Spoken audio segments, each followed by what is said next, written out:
شہزادی نگین بادشاہ کی لوتی بیٹی تھی، اس لیے بادشاہ اسے دل و جان سے چاہتا تھا۔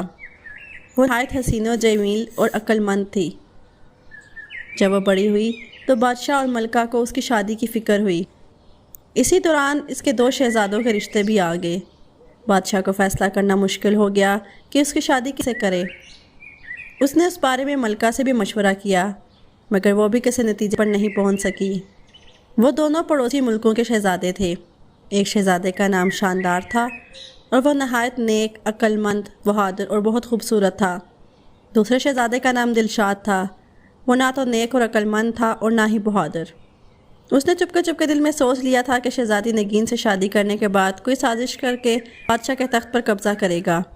بادشاہ اور ملکہ نے فیصلہ کیا کہ وہ اس سلسلے میں شہزادی نگین کی رائے معلوم کریں گے۔ وہ جس شہزادے کو پسند کرے گی اس سے اس کی شادی کروا دی جائے گی۔ جب شہزادی نگین سے اس کی پسند پوچھی تو وہ بولی، امی، آپ نے میرے لیے جو فیصلہ کرنا ہے کر لیں، آپ جس سے کہیں گی میں اسے شادی کر لوں گی۔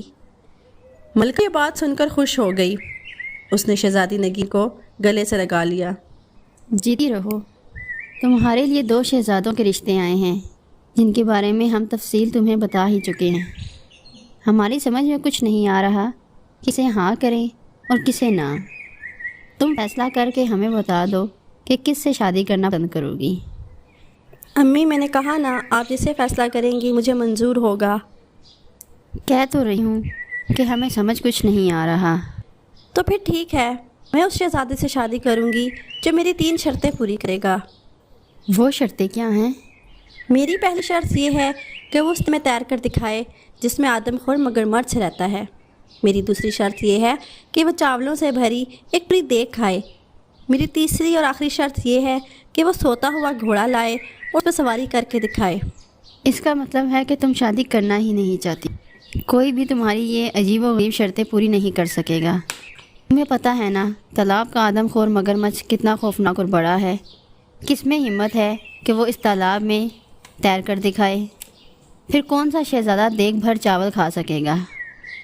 شہزادے تو ویسے بھی نرم اور نازک مزاج ہوتے ہیں، اور سوتے ہوئے گھوڑے پر بھلا کون سواری کر کے دکھائے گا؟ گھوڑا سویا یا بھاگے گا؟ وہ یہ باتیں سن کر مسکرانے لگی۔ اسے مسکراتا دیکھا تو ملکہ کو تھوڑا غصہ آ گیا۔ وہ اٹھ کر بادشاہ کے پاس آئی اور ان سے ان کی لاڈلی بیٹی کی شکایت کی۔ ملکہ کی بات سن کر بادشاہ کے چہرے پر مسکراہٹ پھیل گئی۔ آپ شاید بھول گئی ہیں، آپ نے بھی تو اپنی شادی کے لیے 3 شرطیں رکھی تھیں۔ بہت سارے شہزادے ان شرطوں کو پورا کرنے میں ناکام رہے تھے، مگر انہیں ہم نے پورا کر کے دکھایا تھا کہ نہیں؟ امی، حضور میری شادی اپنی بہن کے بیٹے سے کرنا چاہ رہی تھی اور وہ مجھے بالکل بھی پسند نہیں تھا، اسی لیے میں نے شرطیں رکھی تھی۔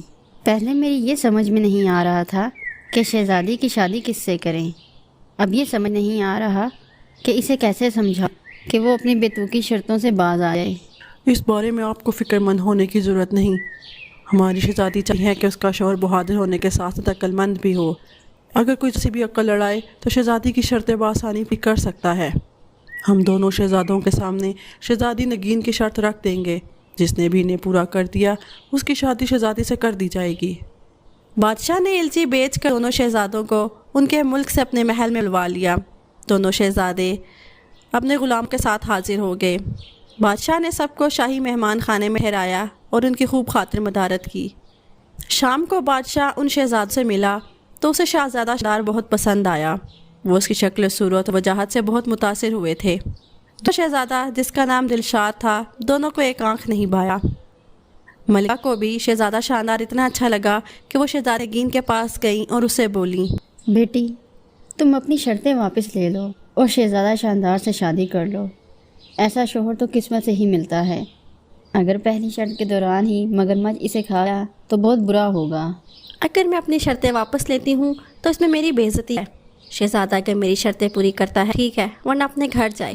دونوں شہزادوں کی ملاقات شہزادی نگین سے کروائی گئی۔ وہ انہیں محل سے کچھ دور جنگل کے نزدیک تالاب تک لائیں اور اسے کہا، یہ ہے وہ تالاب جس میں ایک آدم خور خون خوار مگرمچھ رہتا ہے۔ کیا آپ دونوں اس تالاب میں تیر کر دکھائیں گے؟ اس کا یہ کہنا تھا کہ اسی وقت ایک بہت بڑا مگرمچھ اپنا منہ کھولے تالاب کے کنارے پر آ گیا۔ اسے دیکھ کر شہزادہ دلشاد خوف زدہ ہو گیا اور بولا، جان ہے تو جہان ہے، میں تو اس تالاب میں ہرگز نہیں جاؤں گا۔ میں تو چلا، یہ کہہ کر وہ چلا گیا۔ اس کے جانے کے بعد شہزادہ شاندار نے کہا، شہزادی صاحبہ، کل آپ کو اس تالاب میں تیر کر دکھاؤں گا۔ رات ہوئی تو اس کے ساتھ آئے ہوئے غلاموں نے تالاب میں ایک بڑا سا جال ڈال کر مگرمچھ کو پکڑ لیا اور دور ایک دریا میں چھوڑ آئے۔ اگلی صبح ملکہ، بادشاہ اور شہزادی نے دیکھا کہ شہزادہ مزے سے تالاب میں تیرتا پھر رہا ہے۔ شہزادی نے پوچھا، اس مگرمچھ ہوا وہ کہاں ہے؟ اسے میں نے پکڑوا کر دریا میں چھڑوا دیا۔ آپ کی پہلی شرط میں نے پوری کر دی ہے۔ مجھے امید ہے کہ آپ کو اس بات پہ اعتراض نہیں کہ میں نے مگرمچھ دریا میں کیوں چھڑوایا۔ آپ کی شرط صرف دریا میں نہانے کی تھی، مگرمچھ سے لڑنا نہیں۔ بالکل ٹھیک شہزادے، آپ پہلی شرط جیت چکے ہیں۔ دوپہر ہوئی تو شہزادی نگین نے کہا، شہزادے آپ مجھے دیگ پر چاول کھا کر کب دکھائیں گے؟ ابھی تھوڑی دیر بعد۔ شہزادہ شاندار بادشاہ سے اجازت لے کر باہر نکلا اور اپنے مصاحب سے کوئی چیز لے جیب میں رکھی اور واپس آ گیا۔ انہوں نے دسترخوان کے بیچوں بیچ ایک دیگ رکھ دی۔ دیگ کو دیکھ کر بادشاہ کے چہرے پر فکر مندی کے آثار نظر آئے۔ شہزادہ شاندار دیگ کے پاس آیا اور اس نے اپنی جیب سے ایک نہایت چھوٹی سی دھاتی دیگ نکالی جو اس کے ملازم بازار سے خرید کر اس نے اسے چاولوں سے بھرا اور شہزادی نگین کے سامنے پوری دیگ کھا گیا۔ شہزادی صاحبہ، آپ کی دوسری شرط پوری ہو گئی، میں نے دیگ بھر کر چاول کھا لیے ہیں۔ یہ سن شہزادی نگین ہنسنے لگیں۔ بادشاہ نے ملکہ سے کہا، بیگم اب اپنی بیٹی کی شادی کی تیاری شروع کر دیں۔ مجھے تو لگ رہا ہے یہ شہزادے سوتا ہوا گھوڑا بھی لے آئے گا۔ شام کو بادشاہ، ملکہ اور شہزادی نگین اپنے باغ میں چہل قدمی کر رہے تھے۔ اچانک انہوں نے شہزادہ شاندار کو ایک گھوڑے کے ساتھ آتے وہ قریب آیا تو بادشاہ نے حیرت سے بولا، بیٹا یہ گھوڑا لیے کہاں پھر رہے ہو؟ شہزادے نے جواب دیا، یہ گھوڑا نہایت قیمتی ہے، میں اسے خرید کر لایا ہوں۔ میں نے اس کا ایک بہت اچھا سا نام رکھ لیا ہے۔ اچھا، کیا نام رکھا ہے آپ نے اس کا؟ شہزادی صاحبہ، اس کا نام رکھا ہے سوتا ہوا گھوڑا۔ چونکہ یہ میرا گھوڑا ہے، میں جو بھی اس کا نام رکھوں میری مرضی۔ اب میں آپ کو سوتے ہوئے گھوڑے پر سوار ہو کر دکھاؤں گا تاکہ آپ کی تیسری شرط بھی پوری ہو سکے۔ یہ کہہ کر شہزادہ شاندار گھوڑے پر سوار ہو گیا اور باغ کا ایک چکر لگا کر ان لوگوں کے پاس آ گیا۔